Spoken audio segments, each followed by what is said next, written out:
So, chapter number 4 is about revenue and profit theory.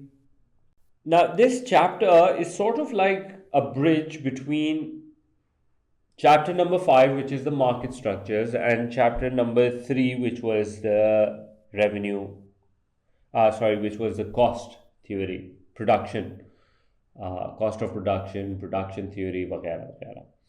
Yesterday we learned marginal cost, average variable cost, and how they look like.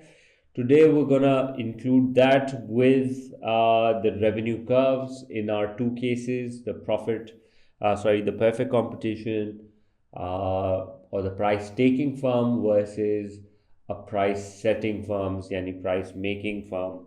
Uske saath we're gonna take a look at that, and we're gonna join the two and look at how the profits work. So, revenue and profit theory.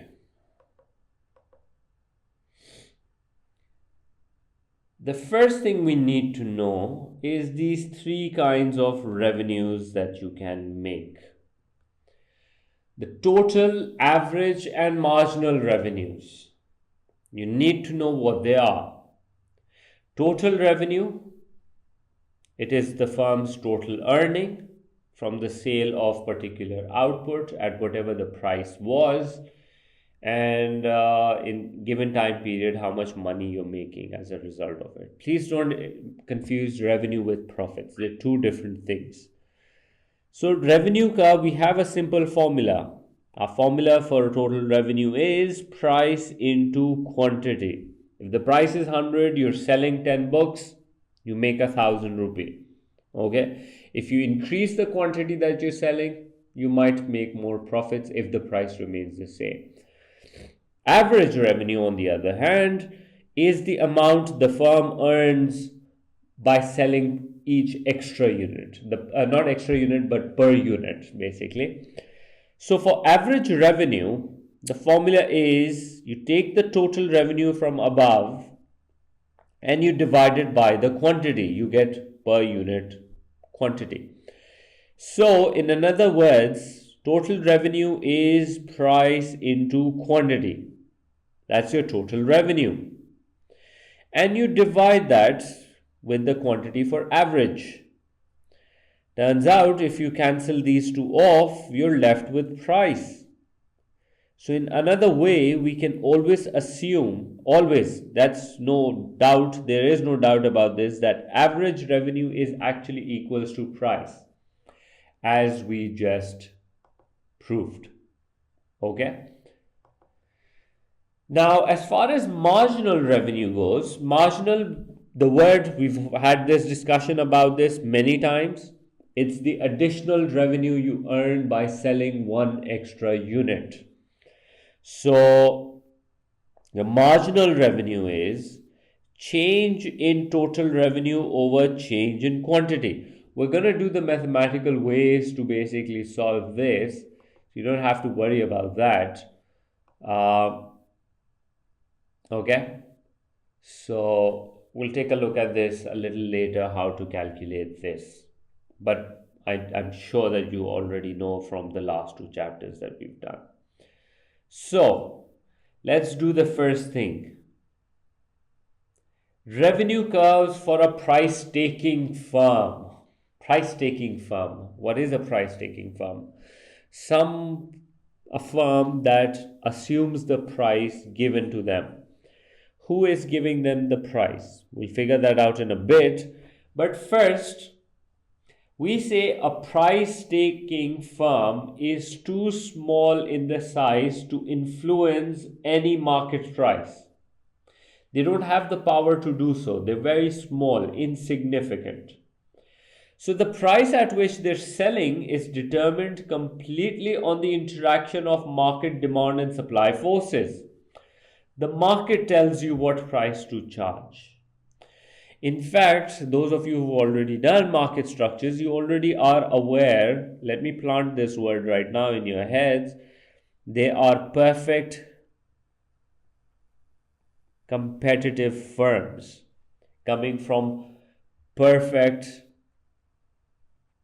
markets. Okay, these are called perfect markets. The price taking firms are part of perfect markets, and in those perfect markets, perfect competition is the structure that we study. So basically, what happens? Let's take a look at it. What happens is this. Let's try and understand what's happening. In this diagram over here, you have on the left the diagram of the market. Whose market? The carrots market. Now, carrots is a very homogeneous product, similar. All the sellers who are selling carrots, it's very hard to make distinction between the carrots that one firm is selling versus the other firm that is selling. They all look exactly the same. Impossible to tell the difference between them. In fact, if I mix them, you will not be able to tell whose is what. So, in the market for carrots, carrots are sold on a per kg basis. And in a market, there are millions of carrots being sold on weekly, monthly, yearly basis, whatever your time period is. On the basis of total demand and total supply, like supply is showing all firms selling, demand is showing everyone who wants to buy carrot in the country. So on that basis, the demand and supply has dictated that the price per kg should be $1. And you're going to be selling about 10 million carrots. That's good enough. But for a single firm, what is happening? Well, for a single firm, they are the price takers because they have no power over the price. They will have to take this $1 key price and sell the product at this price only. $1. They can't charge a higher price. They can't charge a lower price. Why? Because if you charge a higher price and the one next to you selling, because there are plenty of sellers and they're all small, you'll just simply go to the other one because you can't tell the difference. So why should you pay a higher price for something else when you can't even see the difference between them? So when I plot the demand curve, this is how it looks like. Now let me clarify something, that why do you have this such a long statement next to this demand curve? As discussed earlier, let me go with this. Let's say that the price for a firm is just $1, as we just saw. And for a price taking firm, the price doesn't change. And that's why you have a perfectly elastic or a horizontal demand curve. Let's take out the revenues. Simple price into quantity. Your revenue will come. And so on and so forth. This is how the revenue goes. Okay. If I was to plot this revenue, this is how it would look like. Right? This is how the revenue would look like. At the price of 1, I made a revenue of 1. At the price of 2, I made a revenue of 2. Now, these numbers could be different, all right? Since the price is just 1, the quantities and the revenue numbers are the same. If the price changes, then they will have a different proportionate movement. So, this is how I make for the revenue. Let's calculate average revenue. Average revenue is total revenue divided by quantity. That's our formula for average revenue. So 0 divided by 0 is nothing. 1 divided by 1 is 1. 2 divided by 2 is 1. 3 divided by 3 is 1. And so on. So average revenue turns out to be 1 throughout. Let me plot it. Average revenue curve. Let's plot the average revenue curve. So when you sell 1 unit, your average revenue is $1. When you sell 2 units, your average revenue is $1. So when I plot, I'm going to get exactly the same as the demand curve. No matter what quantity I sell, average revenue is 1. And when we know that average revenue is equals to price, it's the same thing. So we can at least, so far I've clarified that demand is equals to average revenue, which is equals to price for a price taking firm. How about MR? Let's try with the MR now. As far as MR goes, MR is change in total revenue over change in quantity. So when I sell one extra unit, change in my revenue is 1. When I sell one more unit, the change in revenue is 1. When I sell one more unit, my change in revenue is 1, and this is how it just keeps on going. So if I was to plot for this,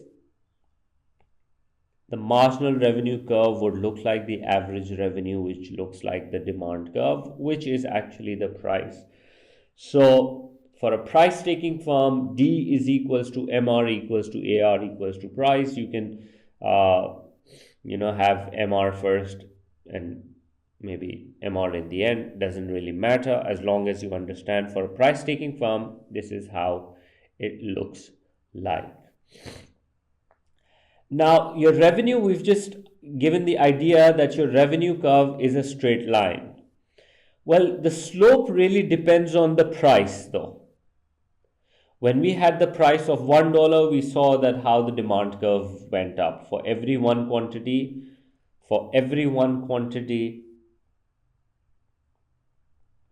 it was 1. But if the price was 2, like over here, the green line, we can see at the price of 2, then your revenue would have been overall 2 for it. But if the price was 3, so for the same unit, you would have earned this. So the slope of the revenue curve depends on the price. The higher the price, the more steeper it's going to be.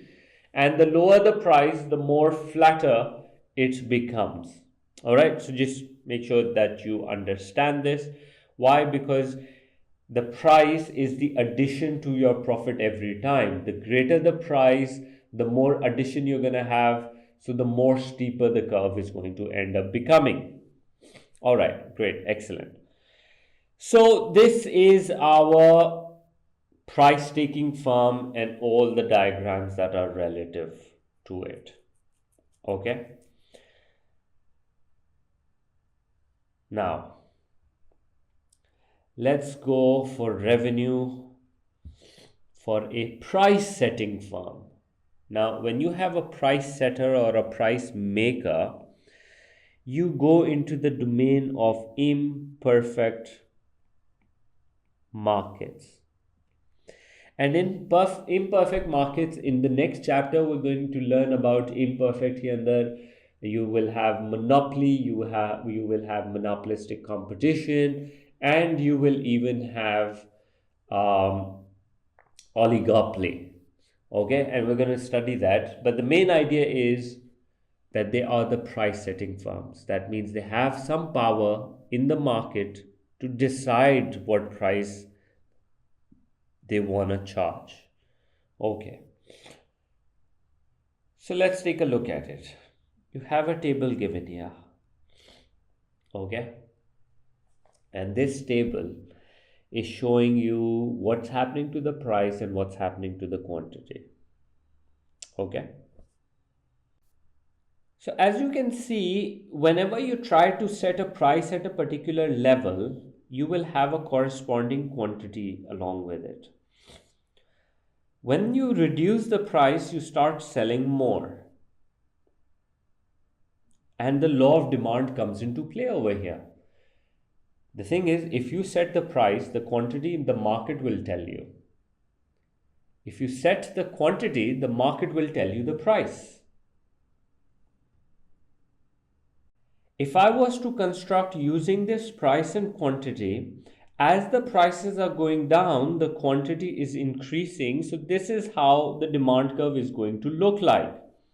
Let me give you some markers on it. At the price of 10, I am selling 0 units.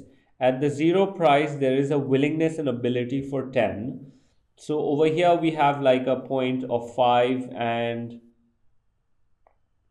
5. This is how my demand curve basically looks like. for a price setting firm. What is it? It's a downward sloping demand curve. If you want to sell 5 units, the price you have to charge is $5.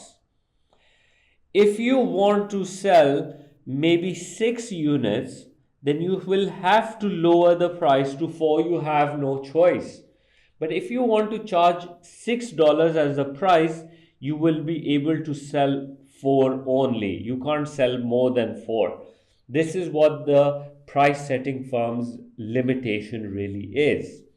Now, from the AS level, this is the knowledge that applies from the AS level.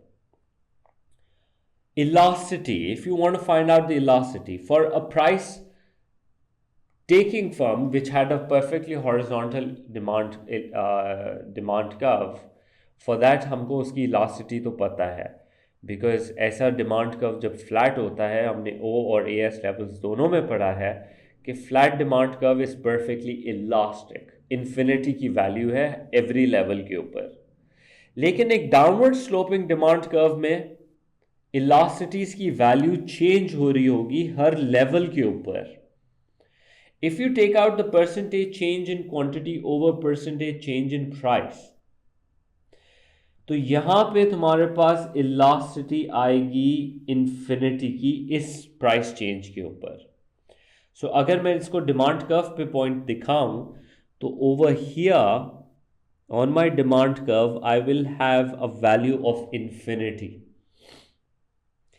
उसके बाद जब मैं इस price change के लिए निकालूंगा, percentage change in quantity कितना हो गया, दैट्स 1 से 2 पे जा रहा है, दैट्स 100%. और प्राइस 9 से 8 पे जा रही है, that would be somewhere around 11 point something. 100 divide by 11 करोगे तो इलास्टिसिटी आएगी somewhere around -9, because PED is always negative. Ignore the negative, it's 9. 9 is greater than 1. Okay, in fact उसके आगे if you carry on 50 divided by, you're going to have some number over here. I think elasticity would be somewhere around 4 आनी चाहिए. But whatever it might be, the thing is it's going to keep on falling. And from AS knowledge we know what's going to happen is यहाँ से लेके after the infinity, यहाँ से लेके यहाँ तक की रेंज में तुम्हारी elasticity is going to be greater than 1 but less than infinity. No, I think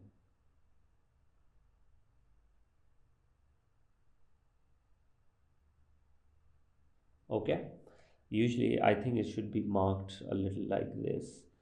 It's gonna be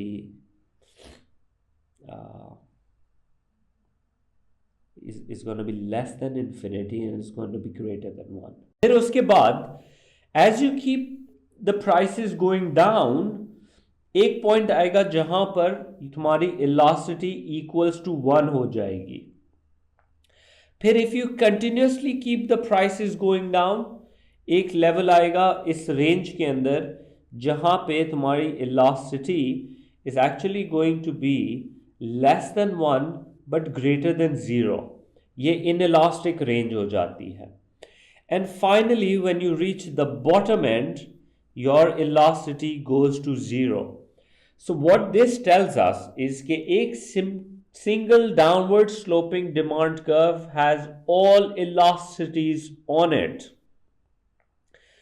At higher prices it's elastic and at lower prices it's inelastic. MCQ के अंदर this exact line if you remember in your head, you will be able to get your MCQ right without like wasting too much time. अब the thing is ये equals to 1 किस point पे आ रहा है? Basically उसका एक level है. अगर ये डिमांड कर्व यहाँ से लेके एक्स एक्सिस के ऊपर यहाँ 10 पे इंटरसेक्ट कर रहा है तो एग्जैक्टली इसके मिडवे पॉइंट के ऊपर यहाँ पे यूनिटरी होगा हमेशा हमेशा. ओके, तुम्हारे डिमांड कर्व का एग्जैक्टली मिडवे पॉइंट के ऊपर you will have and unitary velocity. So this is your demand curve. Now, will D equals to MR equals to AR equals to price hoga कि नहीं होगा? Let's check that out. So let's say this is my demand curve. Let's test for its average revenue. So if you want to calculate average revenue, the formula is total revenue divided by quantity. First, you will not have any number. 9 divided by 1 is 9. 16 divided by 2 is 8. 21 divided by 3 is 7. 24 divided by 4 is 6. In fact, because we already know that average revenue is the same thing as the price, I don't even have to do it. And if I was to plot for this, it will turn out that my demand curve is exactly equals to average revenue, which is actually equals to price as well. Okay, if I was to plot it. Now, you can go into the lecture notes and you can see that we have constructed these, we have marked these perfectly according to the mathematical rules, and we've given them enough time to actually derive it. So D equals to AR equals to price, so ho gaya. Is it equals to MR also? Let's check that out as well. Let's go for MR. So when I sell one extra unit, my revenue is 9. So my MR for my first unit is 9. When I sell 1, say 2, my total revenue increases by 7. When I sell one more unit, it increases by 5. And then it increases by 3. Then it increases just by 1. And then it actually starts going into the negative domain. And it just keeps on going. And this is how the MR looks like. Now, if you're going to mathematically properly plot it, you don't need to do that. You just simply need to know this. That if the demand curve is intersecting the x-axis at 10, your MR curve is going to be crossing exactly halfway through, which is from the 5 ka level. At this point, I know this is where the demand curve is, so exactly halfway se cross hoga.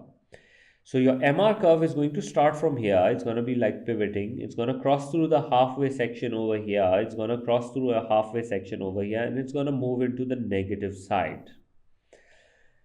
This is how the marginal revenue looks like.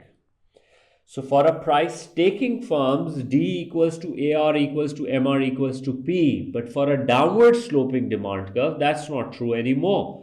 For a downward sloping demand curve, D equals to AR equals to P तो है, but क्योंकि देखो average नीचे जा रहा है, तो marginal has to be lower. We've had this discussion in the averages before also. If average is going to go up, that means the marginal was even higher than that. For an imperfect market, for a price setting firm, the MR will always be below the demand curve because average curve is falling down. Being said that, a few pointers. When you have a single demand curve like this and your MR is going like that, a few major points are that when MR is 0, your elasticity will be 1 and your total revenue will be at its highest level. These three things are tested very much. Okay, so you should know this stuff.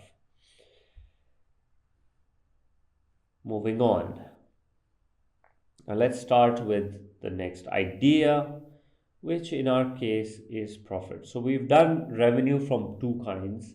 You can have revenue by a price taking firm and a price setting firm or a maker. Profit, on the other hand, is when you take the revenue and you subtract the cost from it. Okay? Now, yesterday we dealt with some things. What was the thing? We dealt with costs yesterday, and I briefly mentioned that accountants only take the explicit costs. ये कौन सी cost होती है? That if I am making ice cream तो उसके लिए मुझे cream, sugar, chocolate, flavouring, labour की wages, rent if I have to pay, interest if I have to pay, वगैरह वगैरह, all the things for which I have to pay a money. And if I pay those, these are my explicit costs. I have to incur these. That's what accountant also takes into consideration, and economist also takes into consideration. But what economists does is that they take implicit costs into consideration as well. Implicit costs were the opportunity cost. For example, if I'm making this ice cream at home and I'm not paying rent, accountant will not take that into consideration. And when they don't, their profits will be higher.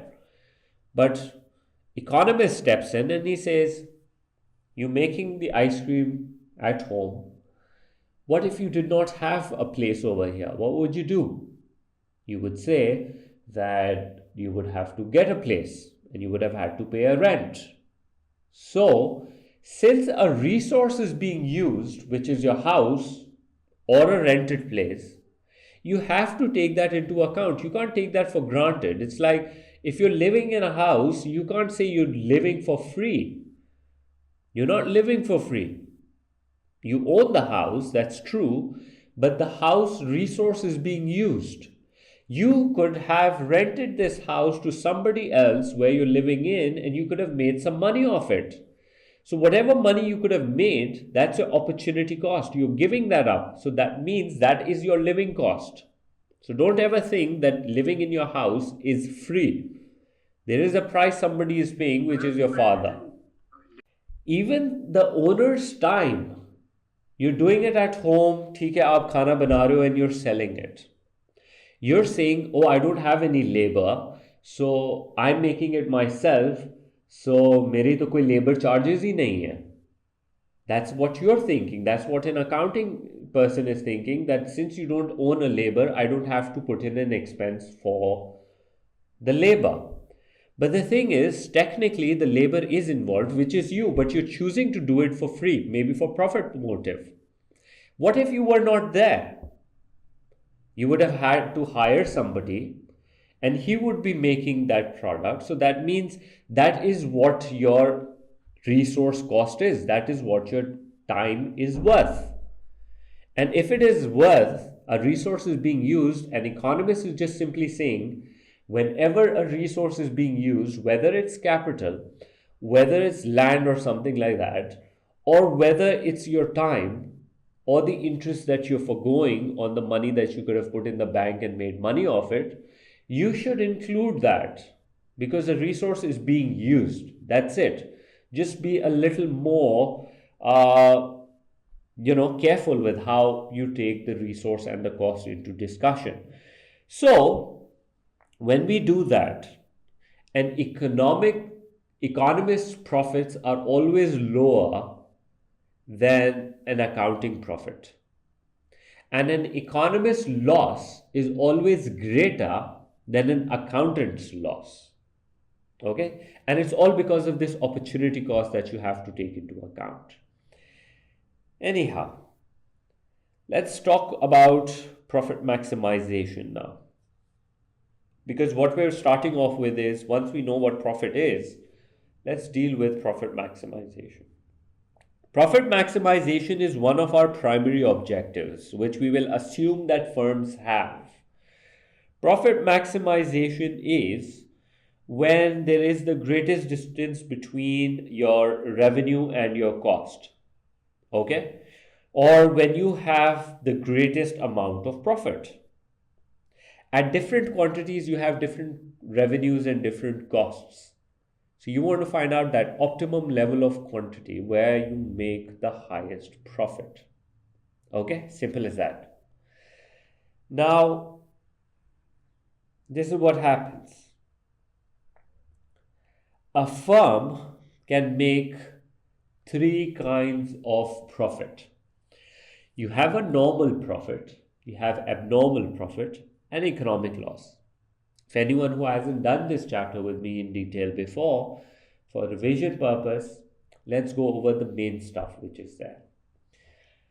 A normal profit is a situation where your total revenue is equals to the total cost. Why? Because when you subtract from your revenue the cost, you end up with zero. Now, by looking at this zero, students of business and students of accounting would say you are making a break even. Now, you can't say that. This is not a break even from accounting point of view. This is a break even from an economist point of view. And what's the difference? This is the difference. Because the business and accounting costs are different from economist costs. In fact, what's happening here is that because of those implicit costs, if you're saying it's zero, you would actually have a positive accounting profit. Because this zero has that implicit cost included in it. When you take that out, you will actually have a positive accounting profit. Because you're taking your opportunity cost into consideration, you're saying, okay, I'm making zero ka profit, but I'm calling it a normal profit because what my second best choice where I could have made some money, I'm at least covering that. So it's not a bad situation. Okay, that's why we're calling it a normal profit, but not a break even or no profit situation. Sometimes you even call it in accounting, you have a no profit situation. This is not a no profit situation. This is you making profit enough to cover your opportunity costs. So another way of looking at it is through average conditions. When you're making a normal profit, your total revenue is equals to total cost, and your average revenue is equals to average cost. One extra unit pay, the revenue you're making is equals to one extra unit pay, the cost that you have to pay, average. Okay, this is very important because आगे जब हम complicated diagrams करेंगे, we're going to be looking at this particular condition to see what is happening to my profit situation.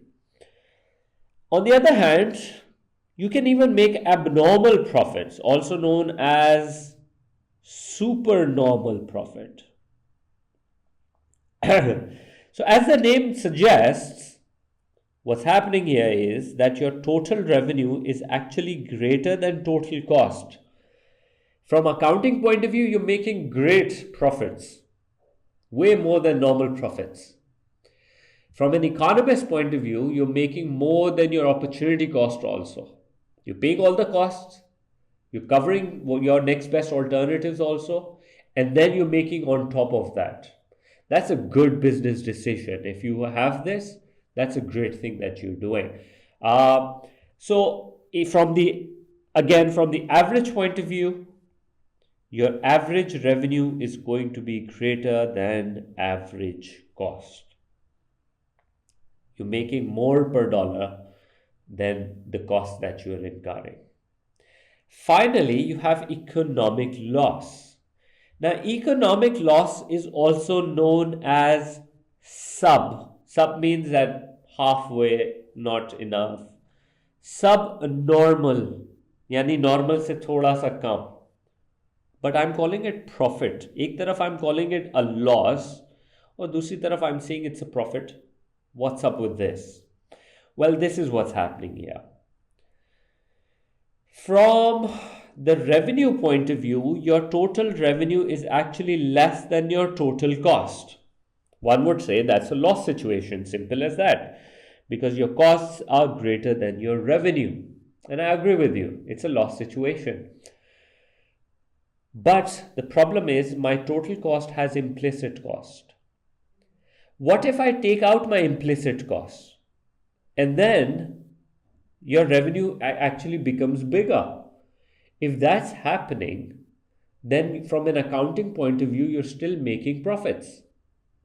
Okay, after taking out the implicit, turns out your total cost is actually lesser and your revenues go up on the higher side. For example, let me see if I can explain it through numericals. Your revenue was 500 and your total cost is 700, of which 300 is your implicit cost. Okay? Your opportunity cost. So, from an economist point of view, you are making an economic loss. But from an accounting point of view, the moment you take out this 300 from it, you are left with 400 actual explicit costs. And turns out that 500 is greater. So, from an accounting point of view, you're actually making profit. But from an economist point of view, you're making a loss. I hope this gives you a clearer idea about why you have these two different names for the same idea and why different teachers are using different ideas for it. I personally prefer economic loss. That's a good situation to talk about. Straightforward.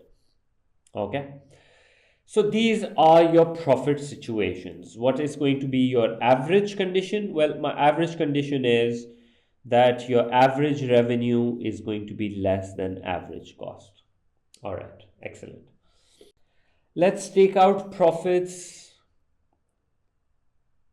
for a price taking firm. So we're going back where we started this class. When we were dealing with revenues in for a profit taking firm. The thing is, we have a table over here, and the table is showing that the revenue is increasing. As you are selling more and more quantity, what's happening to my revenue is, let me plot for it, total revenue versus cost. My revenue is increasing by 25 every time. So this is how, let's say, I have made my revenue curve. For a price taking firm, the revenue increases in a linear way, a straight line going up. It will keep on going up. It will never come down. Right, so it's an upward sloping curve like this. The next thing is, so this is what my revenues are.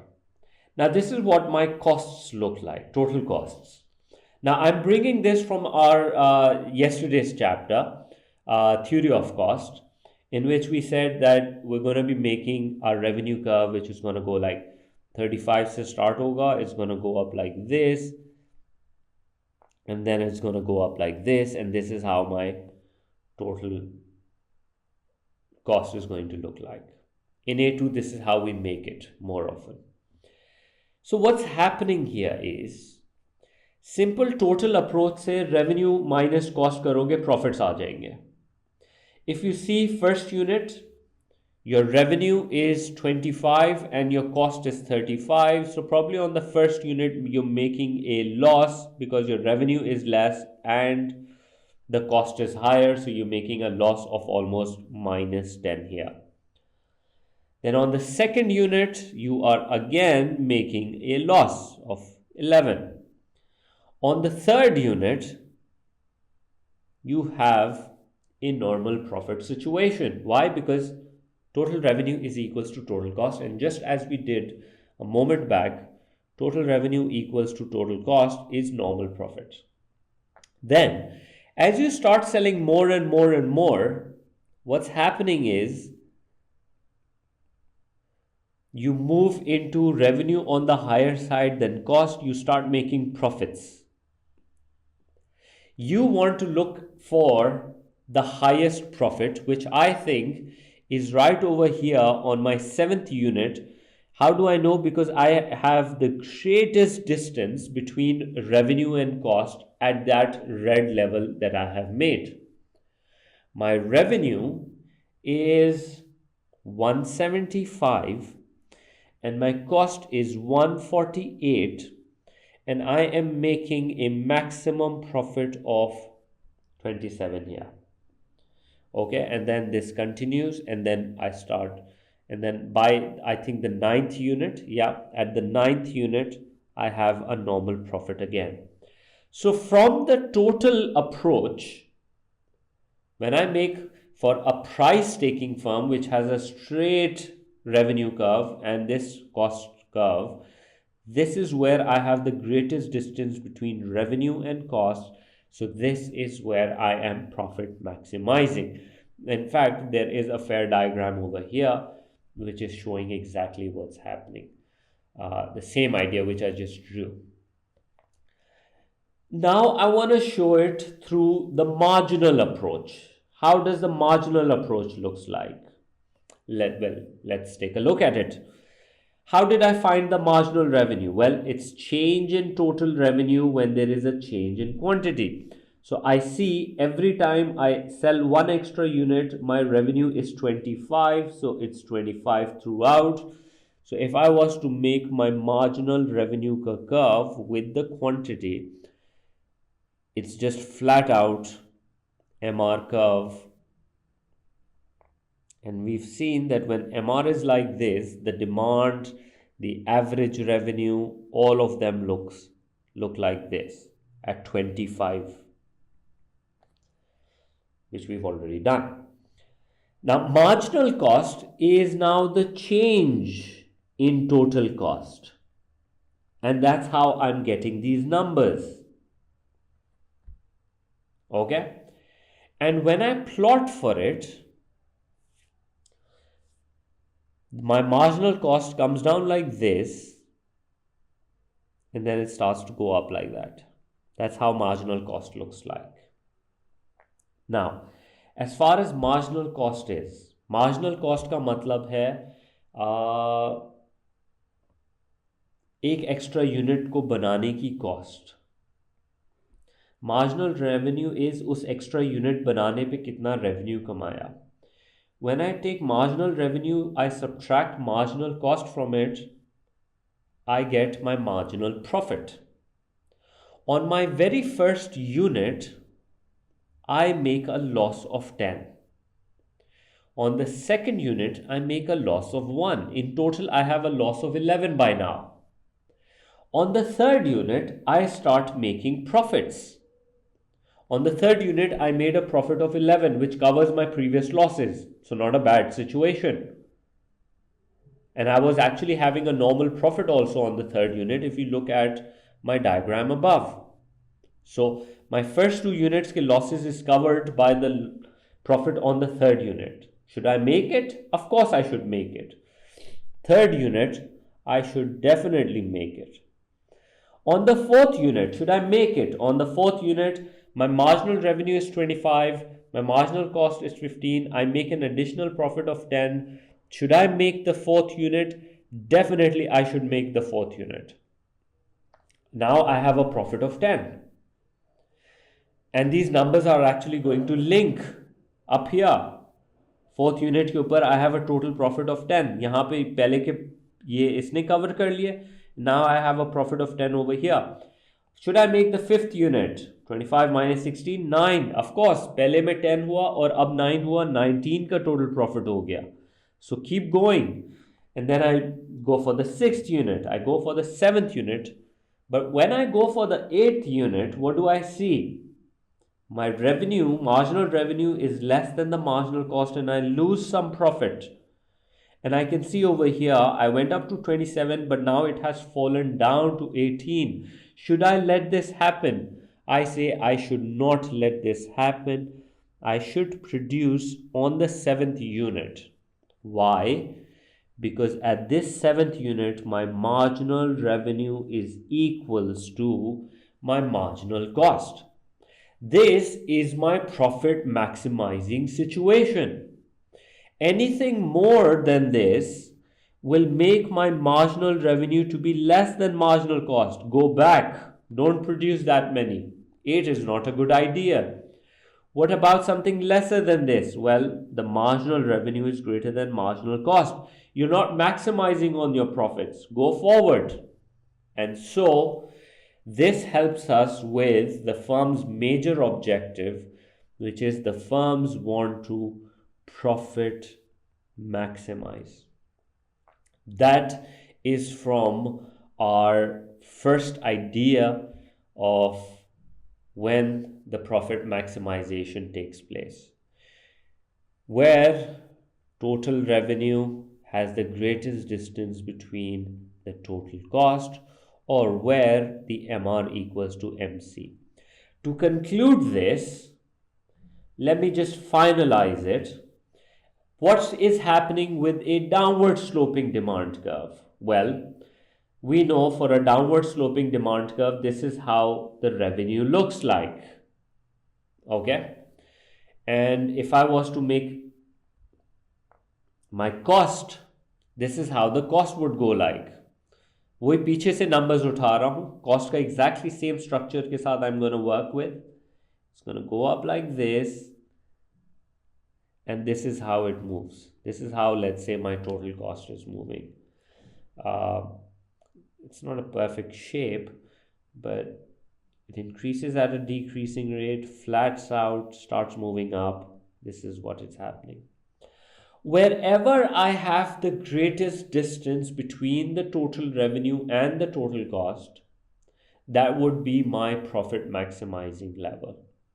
Okay, wherever I have the greatest distance. So I can like draw a straight line just to check, okay, is it increasing? Not really, but it has started decreasing. So somewhere around in this range, I am going to have a profit maximizing level. There can't be a line greater than somewhere around here maybe. Okay, but the point is, wherever you have the total revenue and the total cost, wherever they have the greatest distance, that's where you're profit maximizing. From your MR situation, which we're going to practice a lot in the coming classes, from tomorrow onwards, for a downward sloping, DARP goes over here. Where is the MR? Well, the MR is right here, exactly halfway se cross through karega, and this is where MR goes. Then we need MC, the Nike sign, wherever that is, your MC, and a profit maximizing condition we just did a while back. MR equals to MC. We're looking for that. Where is that? Right over here. MR is equals to MC. So we are going to produce this much quantity if we want to profit maximize. But what is the price that we're going to charge? Well, the thing is, we're not going to charge this price, because if you're producing this quantity, you're gonna see what is consumer willing and able to pay for it. And willing and able is the demand curve. This is the price or the average revenue which you're going to charge.